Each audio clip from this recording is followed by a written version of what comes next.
Hermetic Journeys. I'm your host, Tony G. Thanks for tuning in. We hit a milestone this week.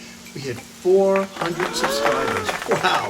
Yeah, now, for most YouTube channels, that's small change stuff. But to us here at Hermetic Journeys, our humble little YouTube channel, that's a big deal. You know, we really appreciate everyone who has subscribed. And to those of you who have not, hey, give it a shot. You might really like what we have going on here. Okay, so today is all about Emblem 23. Now, remember Emblem 22, our previous emblem, of course, was very, very simple on the surface and very complex underneath, okay? Well, when you get a load of Emblem 23, it's very, very complex on the surface and very complex underneath. So this is going to be one heck of a video. So let's take a look at it. So, yeah, here it is. Whoa, what the hell is going on here, man? Now, this all takes place on the island of Rhodes, hence the island motif we have here today. I hope you're enjoying it as much as I am. What's important in this emblem is the usage of Roman characters and Greek mythology. Now, Tamas reminded me that Count Michael writes in Latin, so he uses the Roman character names, yet he uses the Greek myths to illustrate his points, all right? And that's really important to understand. We're gonna look at that right now. So let's take a look. So first on the left there we've got Vulcan. Okay, that's the Roman god of fire. Right? He's standing before his forge. Okay, he's turned around. He's got his back on the forge, and he's got an axe. Well, what's going on there, right? The Greek name is Hephaestus. Right now on the ground is Jupiter or Jove for the Romans and Zeus for the Greeks. Coming out of Jove's head, we have Minerva, okay, for the Romans, and Pallas Athena for the Greeks. In the background there, in the corner, we've got Apollo fooling around with Venus, and Cupid is behind him. I'm assuming that's Cupid. And of course, it's raining gold on the island of Rhodes. And then in the background there, we have a statue of Apollo. And behind Zeus, or Jupiter, or Jove, we've got an eagle. So, okay, let's delve into this, because myth is going to help us define the characters in this incredible emblem. So let's take a look at the motto. The motto says, when Pallas was born, now that's Pallas Athena, okay, and Sol lay with Venus. Now Sol is the actual name of the sun. Lay with Venus, it rained gold at Rhodes. Okay, we're on the island of Rhodes, and apparently it rained gold at some point there. Let's take a look at the epigram, see if that helps us. This prodigy seems more than strange to us, yet Greece for truth has affirmed it thus. The clouds did twice at Rhodes their joy declare, showering down gold to the receding air. When Sol to Venus paid the dues of love, and Pallas sprung from the brain of Jove. And now, let's take a look at a video that Steve Kalec has done, and this video is profound. He bears his soul, essentially. He looks at Emblem 23 through the lens of the alchemical process, and it is going to blow your mind. I hope you're ready for this, okay? Now, before we present Steve's video, I'd like to remind you of a concept we've spoken about previously. It's called the concept of correspondences, and we've talked about this. Remember that alchemists believe that everything is connected. So you'll see Steve talking about planets like Saturn and its corresponding relationship with lead, or Mars and its relationship to iron, and how these are tied into not only the alchemical process and philosophy, but also how they're tied into the human condition. The spiritual and physical attributes of humanity are linked to the energies of the planets, and the planets are linked to the characteristics of the metals of Earth. So I wanted to briefly revisit this before we see Steve's video. So let's see Steve's video.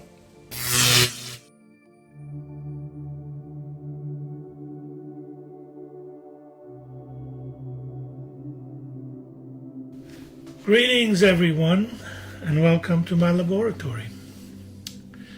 Emblem 23 of the Atalanta Fugiens is quite an awesome emblem which reveals a lot alchemically. To truly understand this emblem, we have to first understand the characteristics of the traditional gods, their corresponding planets, and their corresponding metals. In the Hermetic philosophy, there are 7 traditional gods ruling their 7 corresponding metals. We must also understand that these gods and metals are nothing else than hierarchical attributes of our own consciousness as the degree of the fire or vibratory state of the soul and the intensity of its light. Please bear with me, we will explain the entire emblem. Let us look at the symbolic hieroglyphs representing our metals and their corresponding planets. We can see that the symbols of the planets and their metals are made up of three symbolic hieroglyphs, which are the cross, the crescent, and the circle. The transmutation of our metals, however, must begin with Saturn. The three symbols characterizing our gods, planets, and metals are the following. The cross is the alchemical symbol of salt as matter, which symbolizes our lower earthly and worldly natures which keep us materialistic and earthbound in the body. The next symbol is the crescent. It is the alchemical symbol of the moon, which symbolizes the achievement of the first order of the transmutation from lead to silver. The moon is the perfect reflective faculty of consciousness, for just as she reflects to us the light of the sun, so too our inner moon reflects to us the light of our consciousness. It is the level of the realization of subjective consciousness through which consciousness perceives itself as self-realization. The third symbol is the circle, as the alchemical symbol of wholeness, which symbolizes man at his highest order of being. It also represents the spiritual life and the attunement with that which is the universal. It is the fire of the solar force as the expansive and radiating center of divinity and spirituality. Only Mercury has the triune aspect of man depicted in its hieroglyph. All the other gods consist of only dual aspects. Mercury displays the cross, the crescent, and the circle.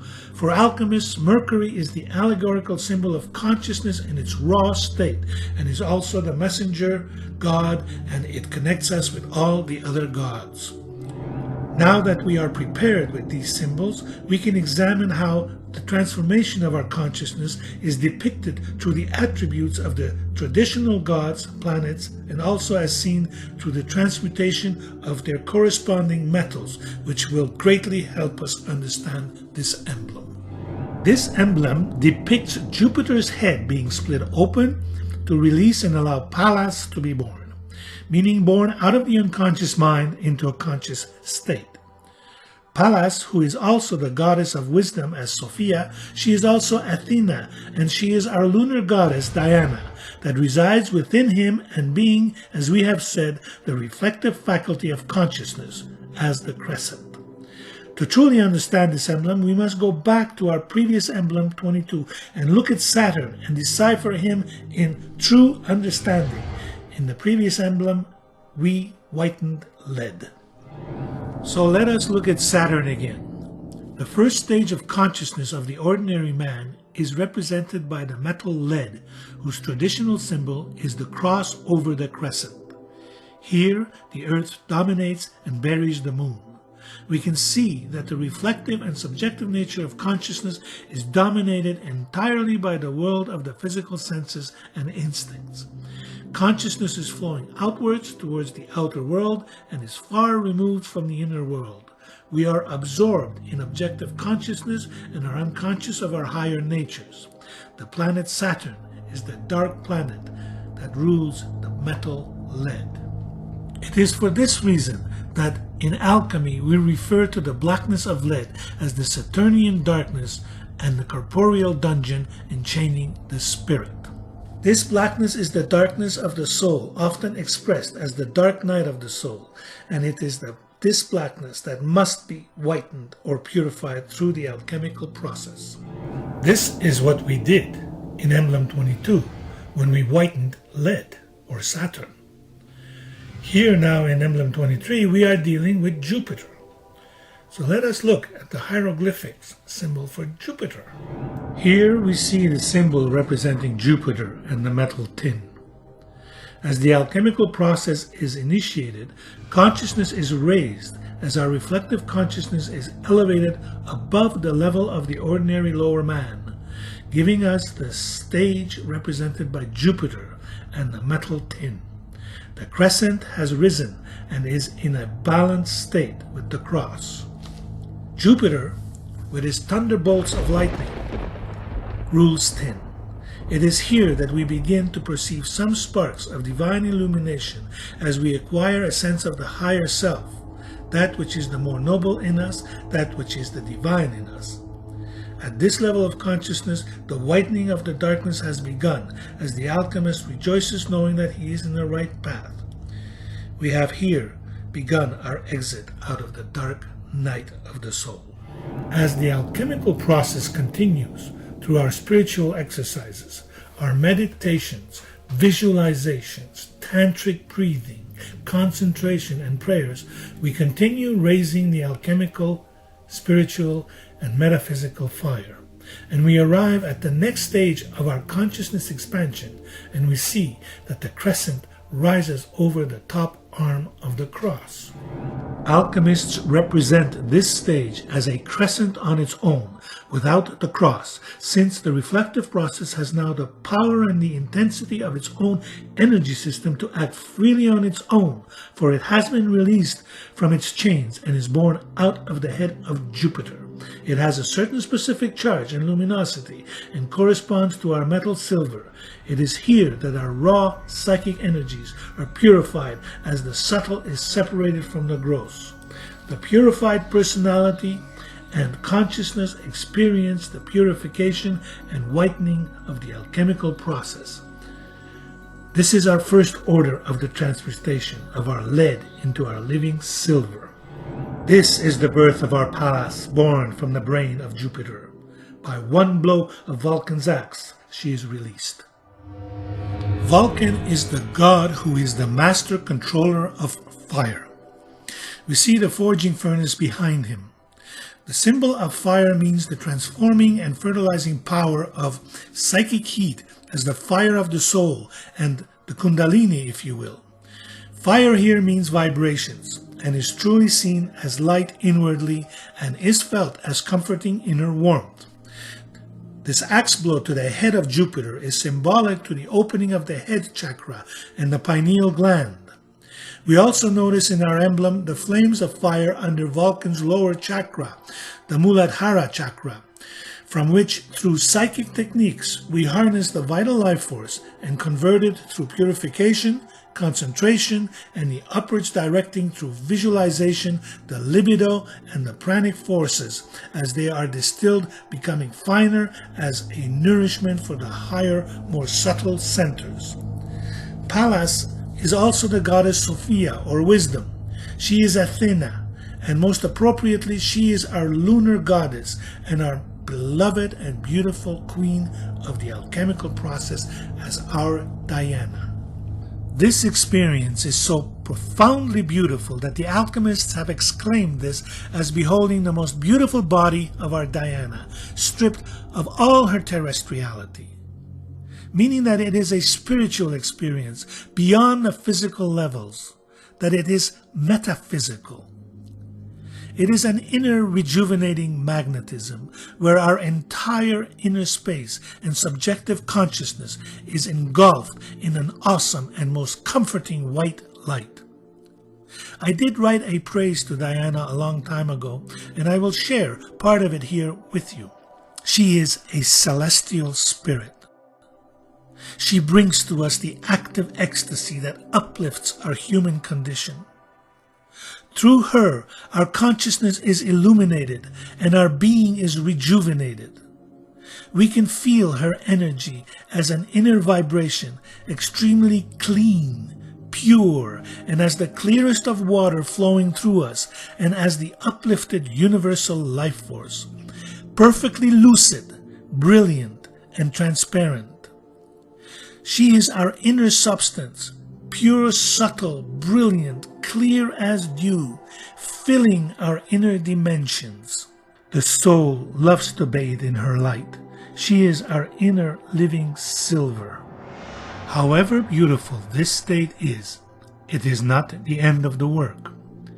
Most alchemists fail at this level, believing that they have achieved the great work. However, As silver is purified, it can also be easily contaminated due to its very reflective nature.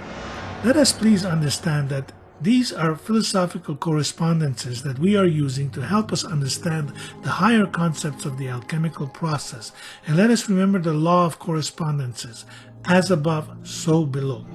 Silver tarnishes because it has not the endurance and incorruptibility of gold.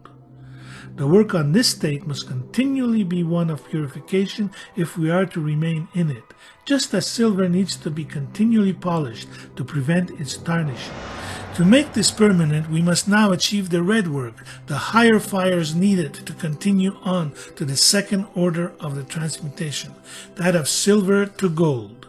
To achieve this, our consciousness must be raised to the incorruptible level of gold. We must now increase our alchemical fire to release the expansive solar principle within us. To do this, our consciousness must ascend past Mars or the metal iron if our goddess is to become Venus and have a sexual affair and union with Apollo. So let us take a look at the alchemical symbol of Mars.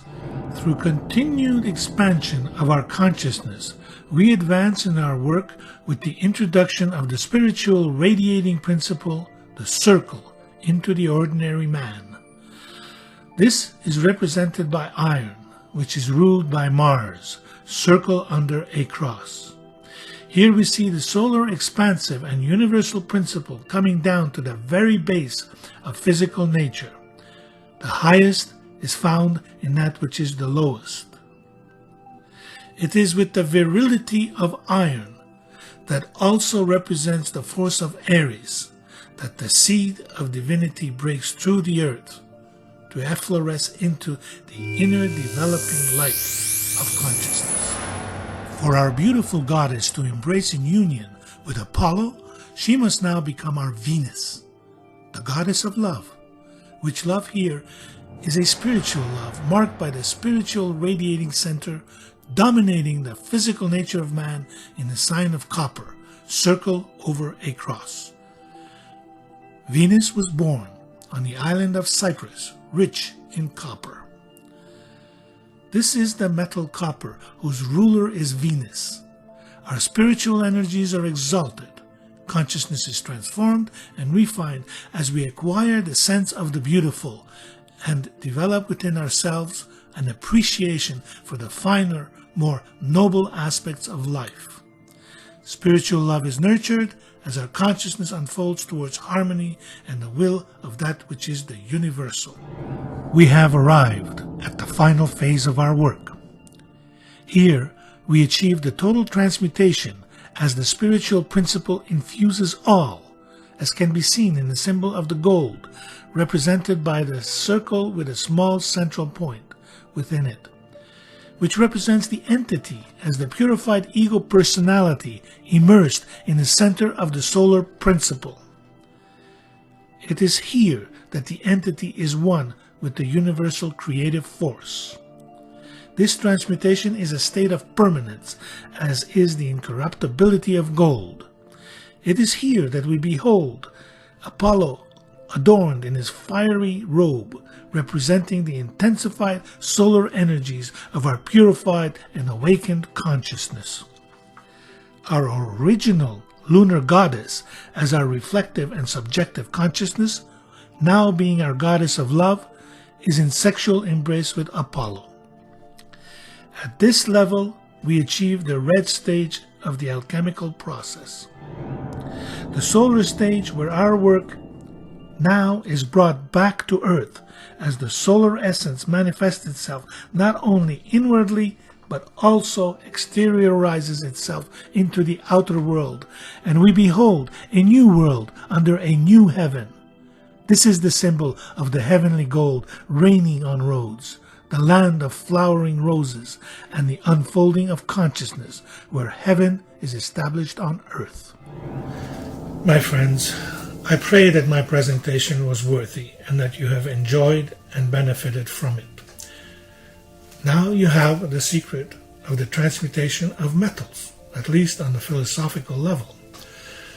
Of course, my interpretation comes from my experience in the very powerful and transforming metaphysical exercises that I have been practicing since over 50 years. I know my beautiful and beloved Diana, and I have bathed in her loving light. For the strictly practical laboratory alchemists, let me say that we know that this emblem can also be interpreted as a laboratory technique. For as above, so below. We understand that Pallas Athena can represent sublimated Mercury and Jupiter, the required generative heat that transforms metals. The gold raining down on Rhodes can be interpreted as circulated, volatilized alchemical gold falling back down on the matter at the bottom of the vessel. Venus, amalgamated with the sun, could mean the fixicity which produces our stone. My friends, thank you all for your patience and all best wishes to everyone. Bye for now. Wow, Steve, that was poetry, sheer poetry. Absolutely beautiful. I hope you all appreciated that video as much as I did and learned as much as I did as well. Incredible, Steve. And now, let's take a look at Tamas's offering, which is just absolutely amazing as well. I know you'll appreciate it. Take it away, Tamas. Hi, Tony. So my interpretation of this emblem is that it shows the goal of alchemy in the background and the main tool to reach this goal in the foreground. According to the Advaita Vedanta tradition, reaching self-realization or moksha, liberation, is not the final goal, but only the beginning of the path. The liberating limbs make something accessible that was hidden before, the non-phenomenal experience, which is also called the noumenal experience, borrowing that word from Immanuel Kant. And this experience of our true self is the philosopher's stone itself, which was also said by Francis Lucille. The philosopher's stone is just the experience of consciousness, because it is that by which everything gets measured. It is a stone, because compared to it, everything else is impermanent and malleable. It is unchanging, therefore it can measure all things. This is why we don't see the creation of the stone as the goal in the works of Michael Meyer, since the goal is something else. Even when one realized their true nature, the body-mind existed for a long period without that knowledge in ignorance. Therefore, the body-mind is still conditioned to ignorance. Changing this conditioning and aligning the body-mind with the new experience is the goal, but only because this leads to the greatest happiness. And the final step of this reconditioning is shown on the emblem as the intercourse of Soul and Venus, which is, I think, something that is called in the Advaita circles as the subject-object collapse. The realization that the phenomenal objects that surround us are made from the same thing, that which is hearing these words right now. So the solar deity represents the ultimate subject behind the body-mind, and Venus represents the totality of phenomena. And the happiness which results from the unity of which is above and below is like a rain. Once this happiness is there, caught, then all the activities of life get unified, because it's a kind of top-down rain, that it rains onto all the aspects of our life, and they get unified behind the scenes, so to speak. Like family life, professional life, entertainment life, whatever lives we have, everything gets unified because it rains down from this one single experience. These two Greek deities are both related to light, and this reference can also be found in the Vedic literature, mentioning the shining nature of these two absolute ones, the Atman and the Brahman, which shine and glow both inside and outside. But how does Pallas Athene come into this picture? Well, the subject-object collapse has to be reached somehow, and she helps the most for that goal. In Emblem 27, Dr. Meyer called Vulcan and Pallas experience and reason. Vulcan, or Hephaestus, is the experience of awareness. He is lame because the main property of awareness is benevolent indifference. Therefore, he only affects things indirectly through its heat. But what Pallas Athene stands for is not so simple. Michael Meyer called her reason. Plato called her divine intelligence in Cratylus 407b.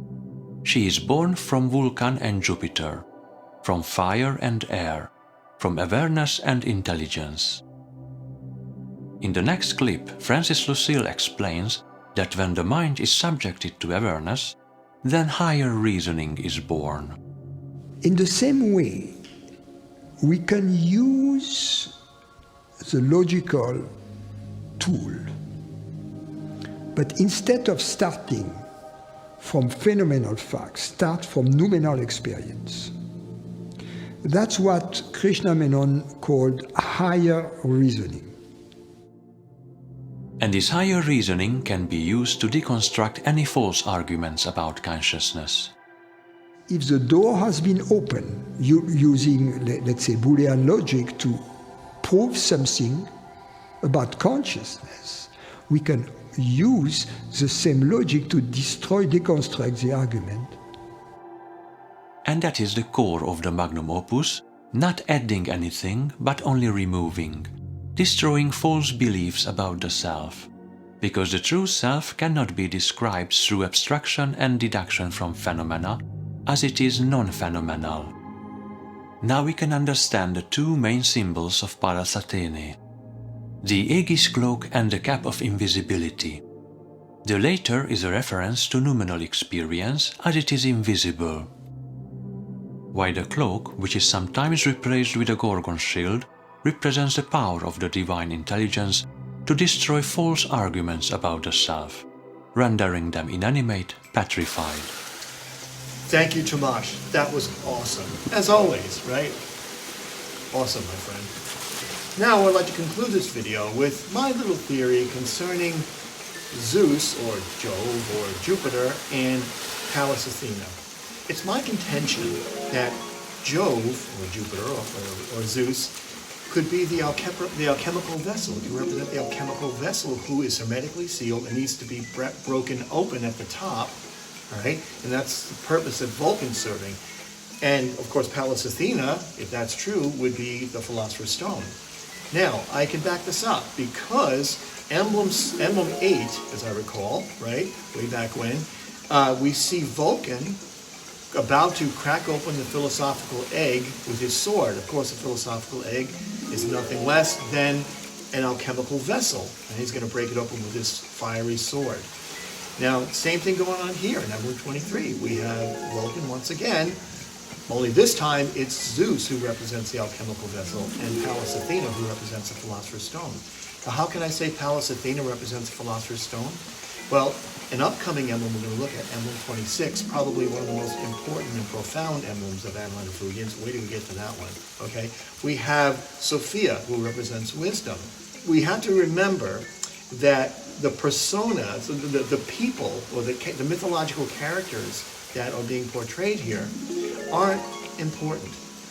What's important is what they represent. They are archetypes of particular things. Now, obviously, Pallas Athena, and as Steve said, Diana, and now Sophia, all represent wisdom and health and wealth, okay? Now, specifically with Emblem 26, we see Sophia holding two bandoliers. The one on the left is translated, the length of days and health, while the one on the right translates to infinite glory and riches. Now, we're not going to get into this emblem too deeply. Obviously, we're not going to get into it at all until we actually arrive there. But again, so Sophia represents wisdom, and we have health and wealth. Well, if you think of the Philosopher's Stone, you have to have wisdom to be able to create it. You have to be wise enough to understand its importance. And the health component, well, it was a universal panacea, right? A substance that could cure all disease. and extend life. And wealth, well, you could transmute common metals into gold with it, allegedly, right? So now we have wisdom, health, and wealth. So it is my contention that Pallas Athena represents a philosopher's stone. Zeus or Jupiter represents the alchemical vessel. And we have, once again, we have Vulcan cracking open that hermetically sealed vessel to release its important, critical contents. So I'd like to conclude by saying thank you to everyone who's watched. Thank you to all new subscribers. Thank you to people who have subscribed in the past. We truly appreciate it. And I have some really exciting news that I'm going to unveil in the next video, okay, which will be Emblem 24, right? I'll give you a clue and say it has been in this video hidden in plain sight, because that's what alchemists do, right? They hide things in plain sight. So I hope you've enjoyed this video as much as I've enjoyed creating it. Thank you to Steve and Tomasz for your wonderful contributions. And thanks to all of you watching and who have contributed by subscribing and liking and commenting on the videos. Truly appreciate it. Have a wonderful, wonderful time. Safe journey to the next emblem. All right? Take care, and we'll see you soon.